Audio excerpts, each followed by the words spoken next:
Here in Psalms 55, it is the cry of David.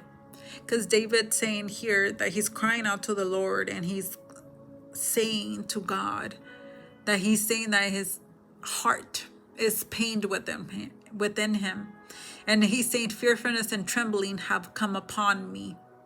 And he's saying that he wishes he could escape. Number 6, it says, so I said, oh, that I had wings like a dove, then I would fly far away and I would be at rest. I would go to the wilderness. It says, I would haste my escape from the windy storm and the tempest. So I don't know what you're trying to run from. I don't know what you're trying to hide. But in this story, David was trying to run away and was trying to hide away from his enemies. But his enemies were not just his enemies. His enemies were at once his friends, his dear friends. For here in number 12, it says, for it is not an enemy who reproaches me, then I can bear it. Then I can handle it. Then I can deal with it.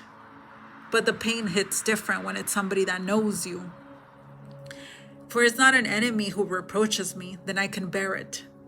Nor is it one who hates me, who has exhausted himself me, then I could hide from him. He's saying if it was an enemy then that lifts up against me, then I can hide from him. It says, but it was you, a man, my equal, my companion and my acquaintance. It says, we took sweet counsel together and walked to the house of God in the throngs. Here it's talking about intimacy. It wasn't some random stranger. It was somebody that he ate with.